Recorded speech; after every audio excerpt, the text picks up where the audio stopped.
Hi, I'm Mark. I'm here to talk to you about how committing to intermittent fasting helped me to offset alcohol and indulgent foods. Now, I appreciate that it's quite controversial, and a lot of health and fitness experts, if you like, would consider this terrible advice. But ultimately, as much as I love maintaining fitness, staying healthy and eating well, ultimately that I use that as a mechanism to support being able to go out and have fun, enjoy alcohol, enjoy takeaway food, enjoy chocolate, whatever it may be. It's your sin, if you like. That's what I would look to a healthier lifestyle to be able to support those elements of my life as well. So this is my first video. I do have a few ideas around some content for intermittent fasting. If you do decide it's something that you'd like to try, you might decide that it's completely not something that you'd even entertain, and you know what, that's absolutely fine. There's so much out there for you to try. It's just something that I find works quite well for me, but ultimately absolutely everybody's different. Different body types are different, people are in different goals. People find it easy to give up alcohol and crappy food, but might not want to train as much. There's loads of stuff. Everyone's different, as I say, but I do have some ideas around intermittent fasting. If it's something that you'd like to see more of, hit the like, comment. I'll try and get back to you. Subscribe to the channel, and then at least then I know there's going to be an appetite for more material, and I'll be pleased to bring that to you as well. So first up, a little bit of a disclaimer. I'm not a personal trainer. I don't work in the fitness industry. I haven't got any qualifications in nutrition. All that I'll be bringing to you here are real life experiences that I've experienced for myself through pure trial and error. So things I've tried, things I've looked at, diets I've tried, it's all just been me, Google, trial and error, and meandering experimentation. Now, what I'm not going to show you are ridiculously chiseled, professional, stage-ready physiques at competition level body fat. I'm not going to show you any unobtainable results. I'm definitely not going to show you anything that's on an unachievably quick time scale, so any quick wins, any shortcuts to getting chiseled or anything like that, which there's tons and tons of that sort of stuff out there. The only thing that I'd ever be interested in or talking to anyone about is sustainable long-term changes that you can make it, or you can implement, make to your lifestyle and keep up long-term, something that you could that you feasibly keep up forever. I wouldn't start on anything or introduce anything into my own lifestyle that wasn't something that I could maintain. So I'm not interested in any of that sort of stuff. So if that's the sort of stuff you're looking for, then it would be then take a look elsewhere. As I say, there's loads and loads of stuff out there for that. It's also worth saying that there are a lot of very upstanding fitness and nutrition professionals that work in the industry that help people, as I alluded to a little bit earlier. There's tons and tons of people out there that are chasing fitness goals for many different reasons, with loads of unique individual challenges that absolutely do need the support of people that work in the industry. Fitness and health and well-being is an expansive industry, and I don't believe that, in fact, there's definitely not a one-size-fits-all answer. So there are definitely people out there that are doing some fantastic work. I'm not one of them, but they do exist, so it's worth saying that as well. The benefit of me not working in the industry is that the fitness as an end result of health and fitness doesn't necessarily have to be the ultimate end goal, which absolutely isn't for me.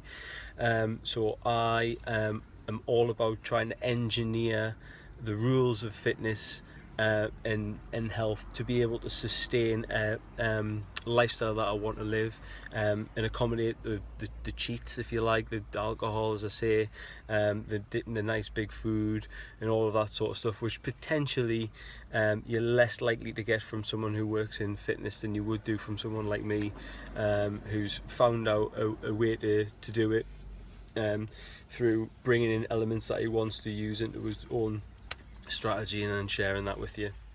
So to substantiate that a little bit, what is it that I want? a little bit of background to me. I'm in my early 30s. I work in a sedentary job, which I think is fairly common now, and I live a fairly active lifestyle. I've got a young family, which keep me busy, and I enjoy playing sport, and I enjoy going to the gym. I play football, soccer, if there's any Americans watching, and I like going to the gym, and I think I probably do that about 4 or 5 times a week. So I'd say the activity and the activity side of remaining healthy, I don't particularly find a challenge, and I know that some people out there will find that a challenge.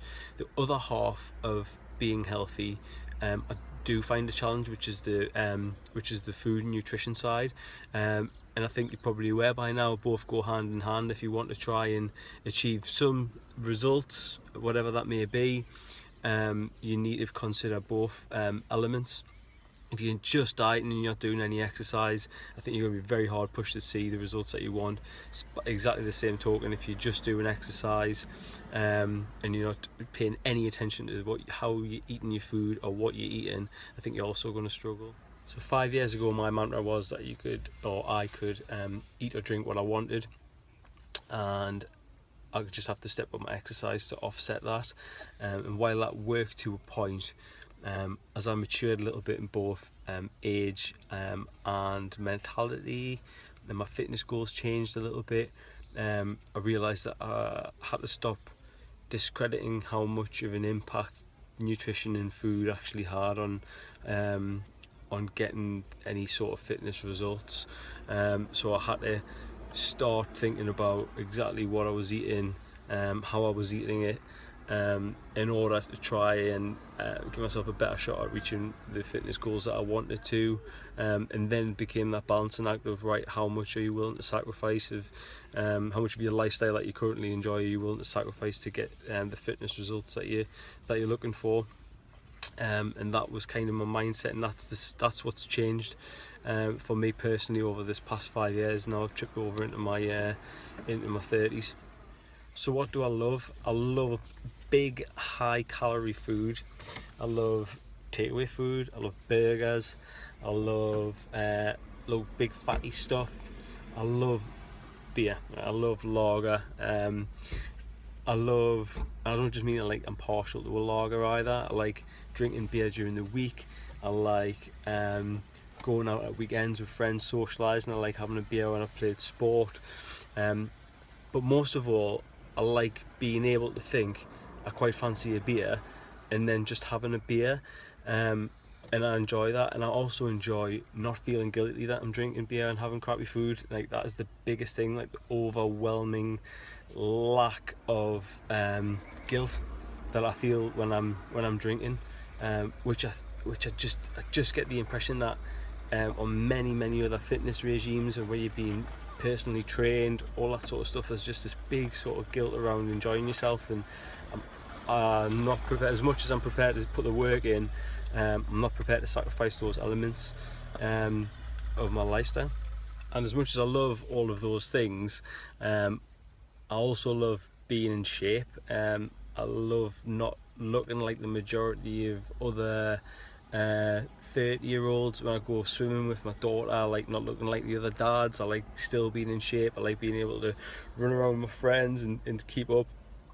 And as I say, I enjoy going to the gym, but ultimately, for me, it's about trying to be as healthy as possible, look as good as possible, in terms of my sort of body shape and definition and all of that sort of stuff, for as long as possible, and just live that sort of lifestyle, prolong that lifestyle beyond into my 30s, beyond 40s, 50s.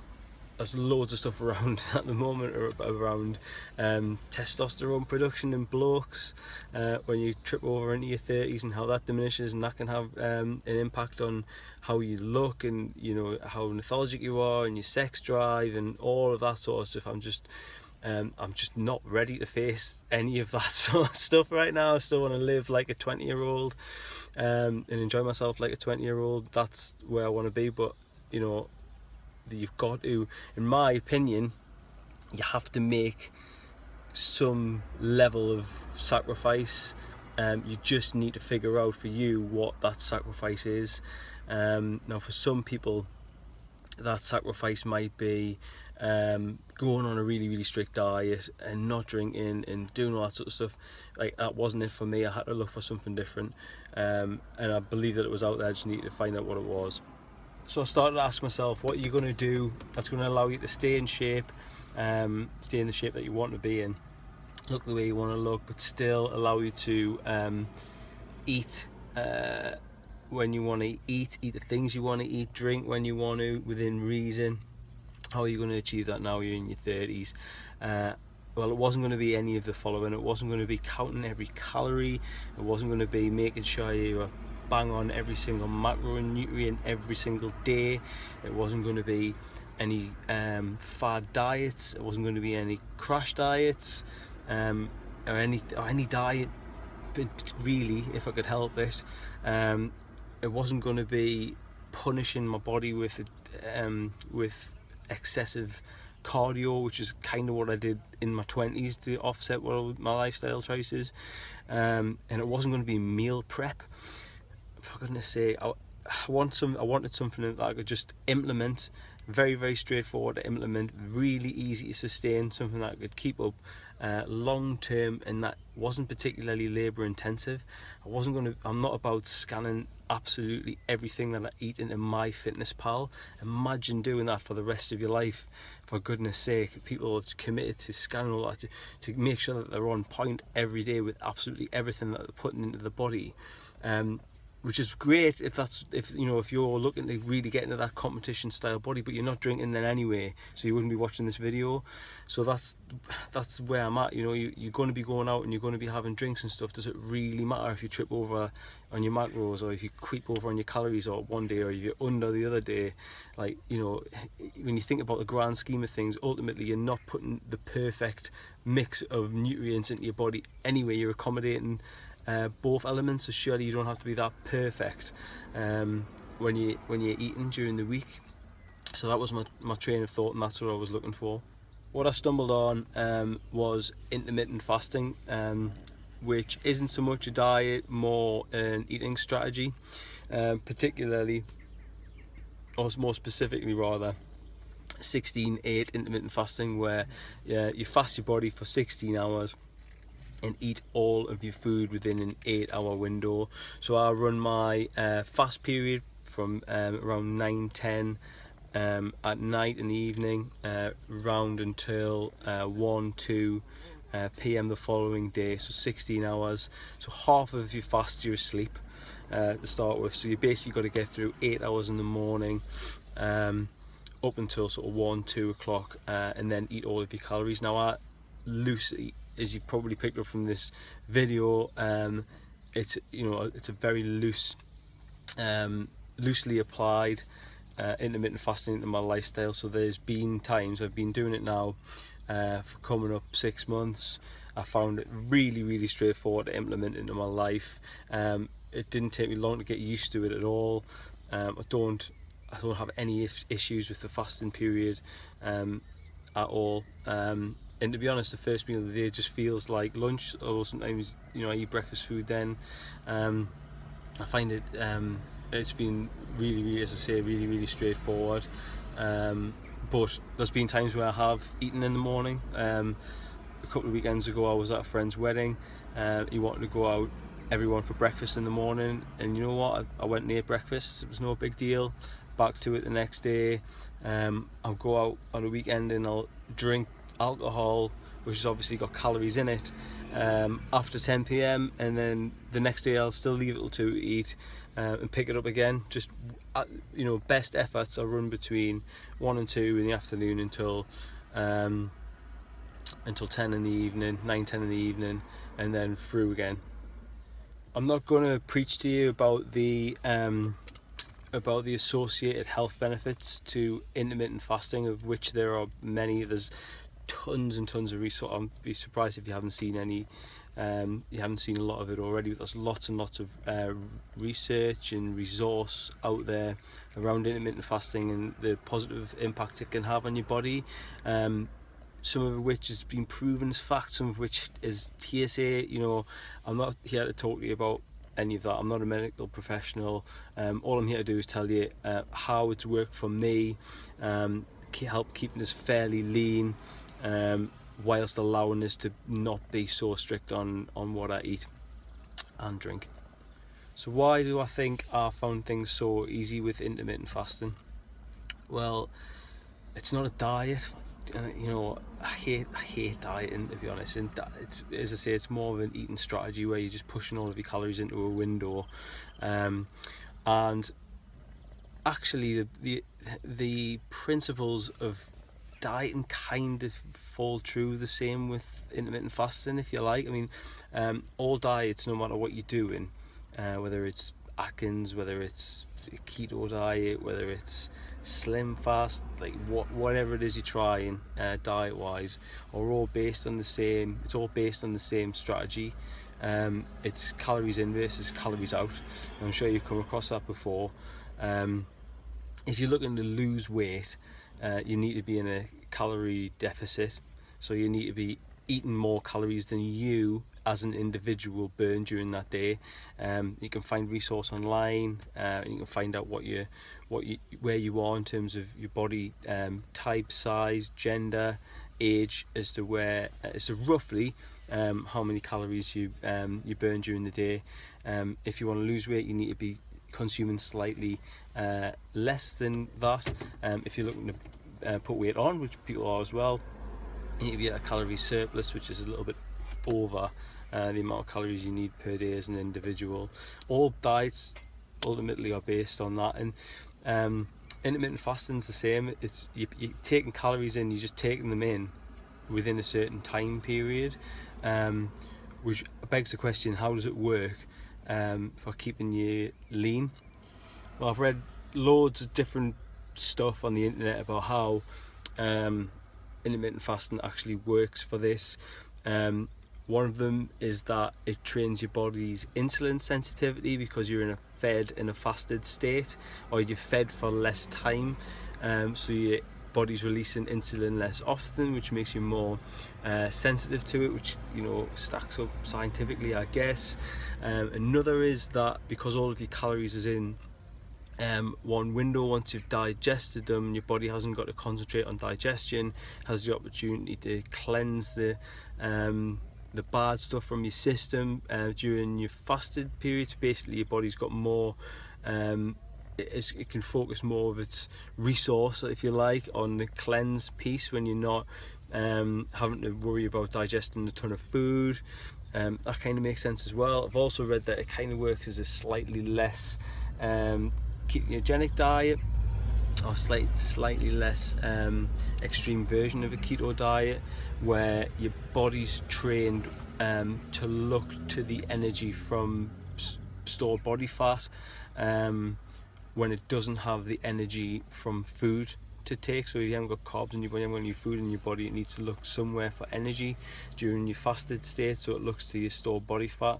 Again, that kind of makes sense. But to be honest, I didn't get too hung up on the how and the why, really. I just think because it fitted in everything that I needed to fit in, where I'm not having to worry about exactly my macros and my food intake. I'm not having to worry about when I have a beer. It was easy to implement. Again, the structure is as simple as just not eating until 2 o'clock and then trying to stop loosely at 10 o'clock. It hit those elements that I was looking for from a diet and nutrition side. So I didn't worry about it too much, although there's a lot of science behind it, and if you get the time, then definitely look into it. I think it's worth noting that I do make a conscious effort to eat fairly clean during the day, both during the week and at weekends. I eat a fairly protein heavy, carb light diet. I eat lots of chicken, I eat lots of tuna, I eat lots of mackerel and eggs. During the day, I start off the day usually with a tin of mackerel and a 5-egg omelette. I eat tuna wrap, I eat chicken during the day, but then I have one meal a day around dinner time where I just don't care what's in it. I like quesadillas with tons and tons of guacamole and sour cream and cheese and all that good stuff. I like big beefy burgers, as I've already mentioned, so big beef burgers or chicken burgers with bacon, tons of sauce and chips and fries. I like all that sort of stuff, and I'm having those during the week, 3, 4, 5 times a week with no issues whatsoever on my body shape and body fat. So in summary, I'm 32 coming up now. My fitness goals are to stay in shape and look good and feel good, and be able to run around and enjoy my young daughter as she grows up and all of that sort of stuff. They're my fitness goals. My life goals are to continue to try and live a lifestyle that I did in my 20s, which is still going out with my friends and drinking beer and popping for a beer after football and enjoying both of those things. Intermittent fasting has helped me do that without having to worry in granular detail as to exactly what I'm feeding into my body. Just by doing something as simple as pushing my first meal of the day till 1-2 o'clock and trying to be disciplined with it and do it every day. So I get, sometimes people at the weekend are going, you're still pushing your meal at 1-2 o'clock even though you had a few beers last night, or it's the weekend, why don't you have a fry up or grab yourself a McDonald's breakfast, all of the sort of stuff that I'd love and I enjoy them. But as I alluded to just before, I think, and as you get older, the sacrifices get greater, but absolutely, if you want to achieve something in fitness with your health and lifestyle, something has to be sacrificed. And for me, that was just eating in the mornings, and I think it's, in the grand scheme of things, not a massive thing to have to do. So that's it from me from this video. I hope you've enjoyed it or found it useful in any way. As I say, it's been really top level, pretty vague. I've got some other ideas for content where I can dive into a little bit more detail. If you've got any questions, feel free to ask them in the comments below. Like and subscribe, and I'll bring you some more content. As I say, all I'm looking for is to try and give myself the opportunity to still enjoy myself, have fun, whilst taking advantage of the fact that I am still fairly active, and I feel great. So there's lots of really positive things I can bring to you with around intermittent fasting. So I look forward to hearing from you and hope to speak to you soon. Cheers.